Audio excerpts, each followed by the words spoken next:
Every time this team has had some positive momentum behind them this season, they end up just putting out a pitiful performance. Their favorite times to do this are at home and during nationally televised games. We had a convergence of both of those tonight, as this game was at home against the 76ers, who were on a back-to-back with no James Harden, and it was on TNT. And the Timberwolves came out completely pathetic, although their first quarter was their best quarter. And to start, it looked like Gobert was really going to show up in that one, made some strong offensive plays early, had a big swat on Embiid and a steal, and it felt like it got into his head and he started to just try to do too much. There were multiple instances of him just rushing at Embiid, trying to score in isolation, which is not his game whatsoever, especially against someone who's actually a giant as well. And he would miss extremely easy layups as well as the ones that he's trying to force over Embiid, as well as Naz Reid would kind of do the same, like he's trying to prove himself offensively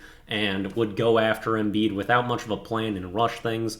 That would not work either. And nobody outside of Anthony Edwards really showed up in this game. Anthony Edwards had 30 points before anyone else on the team was in double digits. He wasn't getting others involved, even though he was scoring the ball. Only one assist with his 32 points. And the ball movement was just terrible and continued to fade and fade as that game went on. None of the stars get into double digits. And although Conley had a couple good games before this, watching him as a Timberwolf has been kind of frustrating thus far, because you're seeing kind of what was my main concern with D'Lo outside of defense, which is that he's just a non-factor through huge parts of the game. D'Lo would usually give you one quarter or one or two stints where he was super productive, and then you just wouldn't even notice he was on the court a lot of the time. Conley, it's felt like you can go entire games where it's like he did nothing. And for how great of a player he can be, it just seems like a lot larger step back than I was expecting thus far. Another starter that struggled was Jaden McDaniels. Didn't provide much offensively, but defensively struggled more than I think I've seen him all season, or at least it was one of his worst performances. He was the primary defender on Maxey most of this game, who was extremely quick, and Jaden just could not really stay in front of him and prevent that dribble penetration. And then he would constantly be getting screened by Embiid. Our coverage was not good, where we were in drop a lot of the times, and Gobert would still get beat in the drop, so that Maxey's getting past two people in that. And then once we started to help more, Embiid was just wide open, so he could hit jumper after jumper. Was 4 for 4 on threes. Embiid tonight. He was making all of his jump shots. And so even when the defense was good at times, forcing him into those, he just kind of made everything. The Sixers really had everything going tonight. The dribble penetration was endless, never deterred.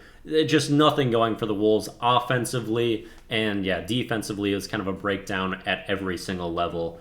That was just terrible. Even the bright spot of the last couple of weeks, Nickeil Alexander-Walker could not shoot the ball very well tonight and had a pretty subpar game as well. Just a bad performance across the board from the Timberwolves. Anthony Edwards is really the only one who seriously brought it, but he even didn't do nearly enough to make that competitive. That sucked.